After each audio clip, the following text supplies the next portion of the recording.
Hello everyone, हाय। कैसे हैं आप सब लोग दोस्तों? मेरा नाम है उर्वशी जोशी और ये है मेरा चैनल 333 हाई प्रीस्टेस। दोस्तों, इस वीडियो में मैं बात करूंगी पास्ट ट्रॉमा सीरीज़ में। ये सेकंड वीडियो है एक्चुअली। कल मैंने ऑलरेडी एक वीडियो शेयर किया था आपके साथ जिसमें मैंने कहा था कि अगर आपका एक्स या पास्ट कनेक्शन जो कभी शायद आपके कॉलेज डेज़ में या स्कूल में आप किसी के प्रति अट्रैक्टेड थे और फिर वो रिलेशनशिप ख़त्म हो गया, टूट गया, आपके उनकी बहुत कुछ आपने सोचा था, बहुत साल बीत चुके हैं और अब इतने सालों के बाद वो कनेक्शन कभी ड्रीम के थ्रू आपके ऊपर हावी हो रहा है या आपके दिमाग में 24 घंटे उसके ख्याल चले जा रहे हैं और आप परेशान हो गए हो। आप अपने आप को डिप्रेशन जैसा फील कर रहे हो कि मैं कैसे इतने सारे जो थॉट्स मेरे अंदर चल रहे हैं ये क्यों चल रहे हैं और मैं कैसे इससे बाहर हूँ।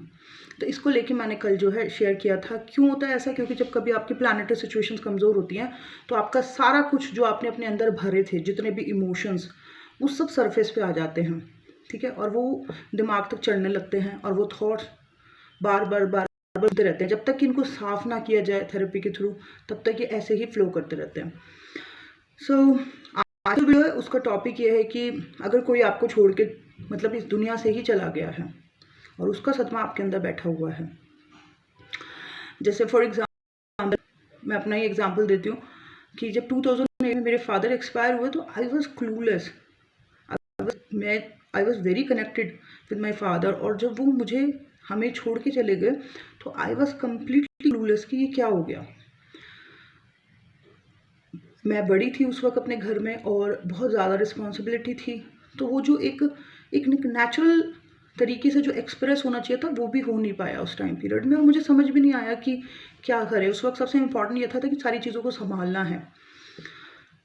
अब कुछ सालों के बाद मैंने नोटिस करना शुरू किया कि जब भी मैं अपने फादर के जैसे किसी की शक्ल को देख रही हूँ तो मुझे बहुत ज़्यादा रोना आ रहा है, बहुत ज़्यादा रोना आ रहा है और वो बंद नहीं हो रहा है।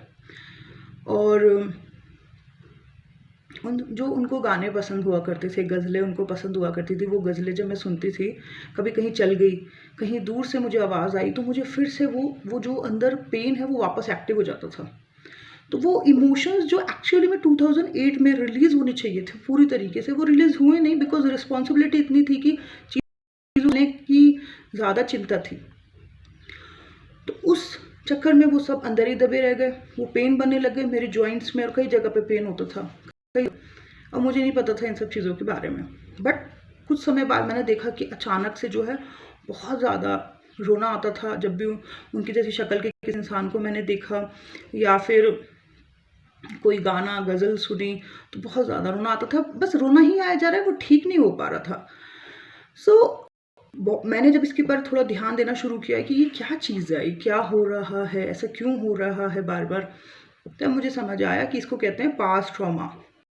PTSD भी बोलते हैं इसको, past trauma stress disorder.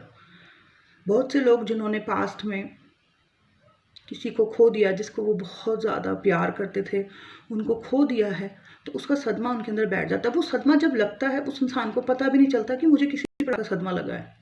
Clueless हुआ रहता है वो इंसान और वो ये सोचता है कि जितना नेचुरली मेरे को एक्सप्रेस करना चाहिए था वैसा तो हुआ नहीं, और वो अपनी ज़िंदगी जीता रहता है। पर धीरे धीरे उसकी बॉडी में पेन्स बढ़ने लगते हैं, जगह जगह पे पेन होता है और कभी कभी एकदम से उसको बहुत ज़्यादा रोना आता है जब वो कहीं टेलीविज़न में वैसे किसी इंसान को देखता है, रास्ते पे किसी ऐसे इंसान को देखता है या फिर उनसे रिलेटेड जो उनको पसंद थी चीज़ें, ऐसी चीज़ों को दोबारा सुनता है तो उसको फिर से तकलीफ़ होने लगती है, दर्द होने लगता है, उसको बहुत ज़्यादा रोना आता है। तो जब मैंने थोड़ा इसके बारे में स्टडी किया, समझा, ढूंढने की कोशिश करी तो मुझे पता चला कि ये जो बार बार पेन हो रहा है ये एक्चुअली में एक पास्ट का स्ट्रेस है, एक दर्द है, एक इमोशन है जो बॉडी के अंदर फ्लो कर रहा है और इसको रिलीज़ करना बहुत ज़रूरी है। और अपनी थेरेपी के थ्रू मैंने उस इमोशन को अपने रिलीज़ किया। वो 2008 उस थेरेपी में क्या होता है, वापस उस टाइम पे जाया जाता है और पूरी तरीके से एक्सप्रेस कराया जाता है उस इमोशन को, जो उस दिन निकलना चाहिए था अब उसको निकाला जाता है अपने अंदर से और पूरी तरीके से उस वाले पर्सन को रीप्रोग्राम करके आना होता है। तो जैसे ही वहाँ से सारी चीज़ें रिलीज़ हो जाती है, बंदा यहाँ पे जो है बिल्कुल रिलैक्स होना शुरू हो जाता है। अगर वो इमोशन अंदर ही रह गए तो इंसान को बहुत पीड़ा देते हैं और साथ में जो है उसको बीमारियाँ भी देते हैं।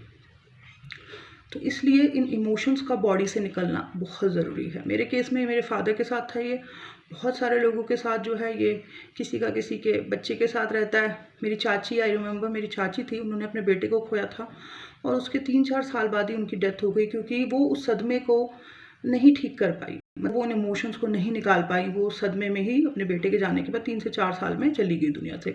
बहुत सारे लोगों के अपने बच्चों के जाने की वजह से होता है, बहुत सारे के अपने पेरेंट्स के सदमे की वजह से ये इमोशंस दौड़ते रहते हैं। बहुत सारे लोगों के रिलेशनशिप टूटे होते हैं, उस सदमे में वो पीड़ा महसूस करते हैं, बट इनका निकालना शरीर से बहुत ज़रूरी है। ठीक है, तो बस ये था मेरा सेकंड वीडियो ट्रॉमा सीरीज़ में। अगर आप में से भी कोई इस तरीके की चीज़ से गुजर रहा है जिसके कि बहुत इमोशंस सरफेस पे आते हैं, उसको बहुत तकलीफ़ होती है और उसको समझ नहीं आता कि मुझे क्यों, क्या हो रहा है, तो वो अपनी ये जो थेरेपीज़ होती हैं, बहुत से डॉक्टर्स हैं जो उनकी थेरेपी करते हैं, बहुत से हमारे जैसे हीलर्स होते हैं जो उसकी थेरेपी करते हैं और उन इमोशंस को बॉडी से जो है बाहर निकाल के जो है उस इंसान को रिलैक्स फील कराते हैं। इनका निकलना बहुत ज़रूरी है, नहीं तो ये पीड़ा में वो इंसान तड़पता रहेगा, नहीं तो ये किसी न किसी बीमारी में कन्वर्ट होगी। सो बस ये था मेरा आज का वीडियो ट्रॉमा सीरीज़ में सेकंड। आई होप आप लोगों को समझ आया हो, अच्छा लगा हो। Thank you so much, bye bye, take care.